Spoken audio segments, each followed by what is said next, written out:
Bonjour, je suis Jeanne Parmentier, j'enseigne les maths et la physique à l'Institut Vibon-Georges Charpak et je vais vous parler de la chaire de recherche-action sur l'innovation pédagogique de l'Université Paris-Saclay.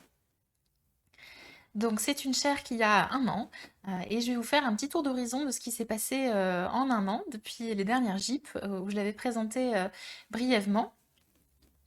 Donc pour rappel, c'est une chaire qui s'est créée pour essayer de faire le lien entre des acteurs différents, donc en particulier des enseignants de l'Université Paris-Saclay et des enseignants-chercheurs en sciences de l'éducation.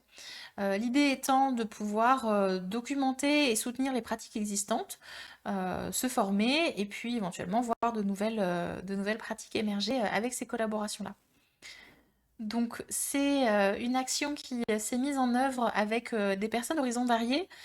Déjà au sein de l'université Paris-Saclay, des enseignants qui sont un peu venus de toutes les composantes de l'université. Vous pouvez voir en dessous les composantes qui sont intervenues par le biais des enseignants qui sont impliqués, qui sont des enseignants aussi de disciplines différentes, qui sont retrouvés voilà, autour de problématiques d'enseignement qui les intéressaient et qui sont accompagnés par 6 chercheurs québécois de l'Université du Québec à Montréal, qui forment une équipe autour de Martin Riopel, qui est le premier titulaire de la chaire et qui est vice-doyen à la recherche de la faculté des sciences de l'éducation de l'Université du Québec à Montréal. Donc voilà, pendant un an, les enseignants ont avancé à leur rythme sur les projets qui les intéressaient, avec le soutien de cette équipe et de Marine Moyon, qui est chercheuse postdoctorante qui est arrivée en septembre et qui est en charge de suivre les projets au quotidien et de s'occuper de la coordination de la chaire sous la supervision du comité de pilotage qui est composé voilà, de personnes de l'université, donc Isabelle Demachy que tout le monde connaît, Iliane Nabec qui est directrice de l'Institut, Martin donc, qui est le titulaire de la chaire et moi. Donc pendant un an, voilà, on a essayé de mettre en place à la fois des actions de suivi qui étaient propres à chacune des équipes et à chacun de leurs besoins, et des actions plus collectives, avec d'abord une grande action qui a été l'atelier de lancement qui a eu lieu en décembre 2019, où finalement tout le monde s'est rencontré parce qu'il fallait faire émerger les projets et faire connaissance entre tous les participants. Et donc, voilà, il y avait une semaine assez riche dans laquelle les chercheurs québécois nous ont fait des exposés, des ateliers pour nous initier un petit peu au code de la recherche en sciences de l'éducation.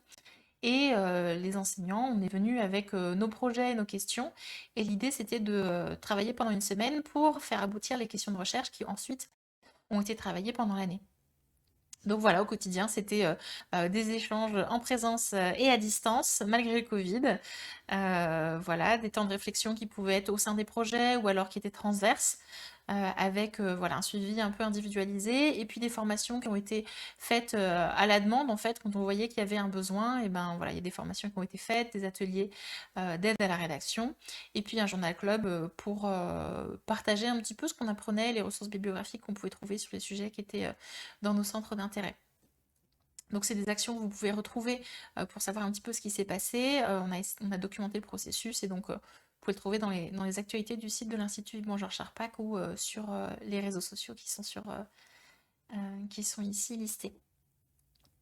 Donc ce qui est très intéressant, moi je trouve, c'est qu'on a vraiment une panoplie de projets qui ont l'air d'être très différents quand on regarde les thématiques initiales, et en fait on converge tous vers les mêmes centres d'intérêt, parce que finalement en tant qu'enseignant, il y a quelques grandes questions clés qui sont centrales et vers lesquelles on revient toujours.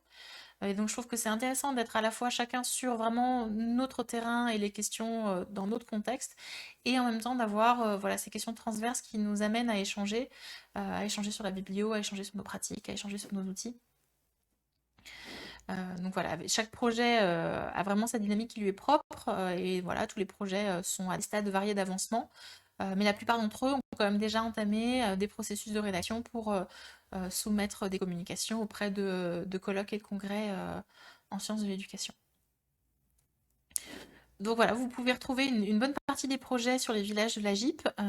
Vous avez dans les transparents qui viennent des descriptions de chacun d'entre eux. Donc je vous invite à utiliser ce support pour en savoir plus, soit en voyant le descriptif, soit en regardant les petites vidéos quand elles y sont.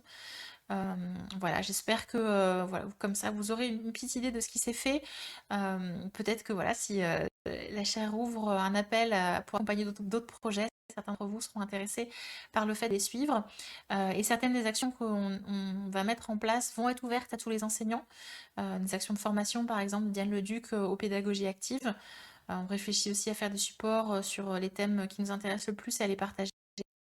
Donc voilà, si vous voyez des annonces, vous saurez dans quel contexte elles auront été faites. Voilà, j'espère pouvoir vous croiser bientôt au village de la Jeep ou dans un autre cadre.